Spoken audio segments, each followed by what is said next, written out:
Alors, le résultat est que maintenant, eh bien, nous avons de plus en plus une représentation des choses où ce qui est important, eh bien, ce sont des mécanismes d'auto-organisation qui sont à l'origine des propriétés des organismes vivants, c'est-à-dire le métabolisme, c'est-à-dire la reproduction, mais c'est des propriétés dont on voit d'une certaine façon comment elles ont émergé à partir de la chimie, du carbone essentiellement, et d'un grand nombre d'interactions complexes entre des molécules. Et c'est de cette façon-là qu'on peut concevoir comment, par exemple, une assemblée de molécules, sous certaines conditions, peut s'auto-organiser et produire les propriétés du vivant, sans qu'aucune de ces molécules-là, elle-même, ne soit vivante, évidemment. Pas même ces fameux ADN. Et de la même façon, à un autre niveau d'organisation, eh bien, une assemblée de cellules, qui inclut des neurones en particulier, peut s'auto-organiser et faire apparaître, au niveau global, des propriétés cognitives, sans que, évidemment, aucun des neurones ne puisse connaître ou comprendre quoi que ce soit. Donc c'est ça, ces mécanismes d'auto-organisation ou d'émergence, où des propriétés apparaissent à un niveau global, alors qu'elles n'existent pas au niveau des éléments constitutifs. Et évidemment, cette vision des choses a des conséquences philosophiques très importantes, parce que, de ce fait, nous ne pouvons plus accepter une vision traditionnelle, très ancienne, de l'existence d'une barrière absolue, si vous voulez, qui sépare, comme une grande division, d'un côté les corps purement matériels, et puis de l'autre côté des corps vivants et connaissants qui seraient animés donc par une âme immatérielle. Or, il faut quand même se rappeler que c'est cette vision-là, justement, qu'on ne peut plus accepter aujourd'hui. C'est cette vision-là qui a nourri et qui continue de nourrir toute une tradition philosophique vitaliste et spiritualiste qui a des conséquences éthiques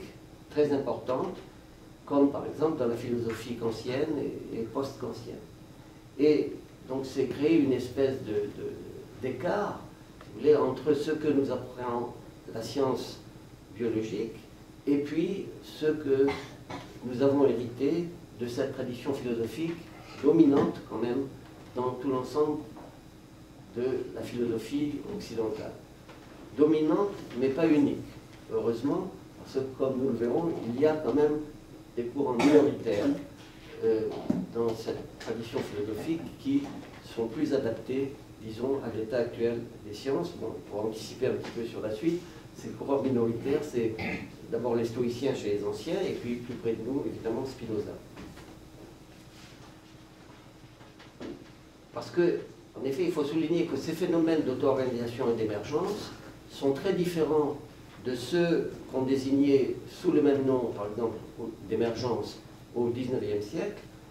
en ce que ces phénomènes-là, tels que nous les étudions actuellement, sont purement mécaniques et qu'on n'a pas besoin, pour en comprendre la survenue et le développement, eh bien, on n'a pas besoin de recourir à des propriétés mystérieuses donc, de la vie en général ou de l'esprit. Et en effet, de ce point de vue-là, on peut dire que cette vision des choses est beaucoup plus proche de la notion spinoziste de cause de soi, vous voulez, que Spinoza utilise pour décrire la puissance de la nature, sous ces deux aspects de nature naturante et nature naturelle, qui produit en elle-même et par elle-même une multitude de formes et d'êtres. Bon, à côté de cette, disons, révolution conceptuelle, avec donc des conséquences philosophiques quand même assez importantes, il y a aussi, donc, on observe une révolution technologique. Celle-là, bon, elle est beaucoup plus connue parce que, évidemment, elle fait la une des journaux régulièrement, avec un rythme extrêmement accéléré.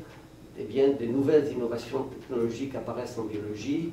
des nouvelles techniques apparaissent qui bouleversent non seulement les conceptions habituelles que nous faisions de la vie, mais aussi même des conceptions beaucoup plus récentes que la biologie elle-même nous avait fournies. Autrement dit, il y a un remue-ménage presque permanent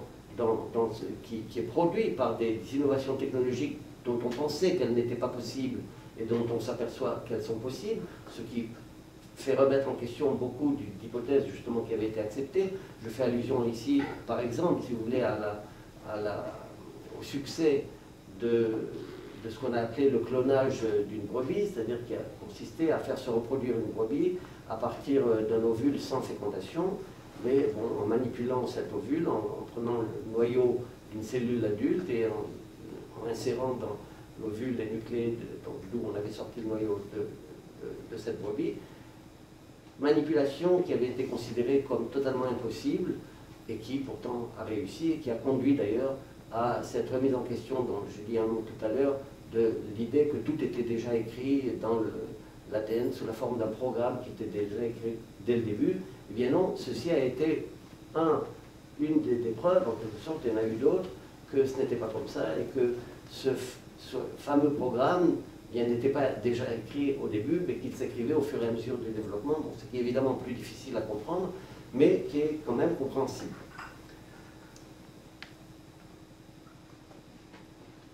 Ces applications techniques nouvelles, évidemment, ont très souvent un intérêt médical. Elles ont aussi des applications en biologie fondamentale, dans la mesure où, justement, elles nous permettent de mieux comprendre ou parfois de corriger des erreurs, mais elles ont aussi beaucoup, et c'est ça qui est le plus connu du grand public, d'applications dans la biologie de la reproduction, c'est-à-dire toutes les techniques de procréation médicalement assistée, évidemment, utilisent plus ou moins certaines de ces techniques, et puis il y a sans arrêt la tentation de les utiliser toutes, et d'aller de plus en plus vers la fabrication, en quelque sorte, donc non seulement du vivant, mais parce que ça, c'est déjà fait, mais la fabrication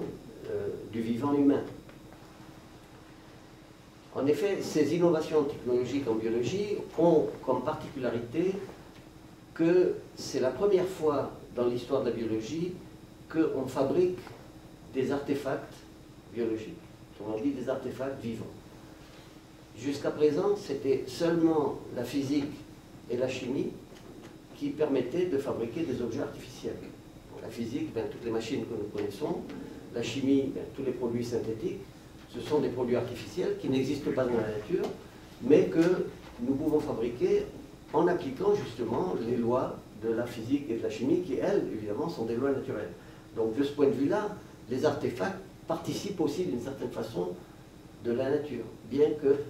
ne pouvant exister dans la nature qu'à travers l'activité humaine. Et la biologie, jusqu'à présent, c'était simplement une science d'observation, on pourrait même dire de contemplation, qui ne débouchait pas beaucoup, ou même pratiquement pas du tout, sur des modifications. Et puis maintenant, grâce à ce que nous avons appris de la biologie moléculaire et aux applications de cette biologie moléculaire, eh bien, il est possible de transformer et même de fabriquer donc, des objets artificiels vivants. Par exemple, quand on transfère un gène d'un organisme, par exemple d'une souris, on va parler dans l'autre sens parce que c'est mieux, quand on transfère un gène d'un homme dans une souris, eh bien cette souris se met à fabriquer une protéine qu'elle ne savait pas fabriquer avant, et que maintenant elle fabrique, et cette protéine est une protéine humaine. Alors évidemment, certains biologistes en particulier poussent la métaphore très loin en disant que la souris maintenant est humanisée. Ce qui est évidemment tout à fait faux, mais ceci est une conséquence justement de cette mauvaise conception qui a dominé la biologie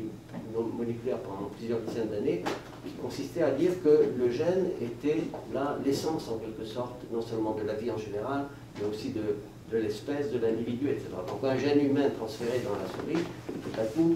humanisait la souris. Alors qu'en réalité, ça n'était pas autre chose qu'une molécule transféré d'une espèce à une autre.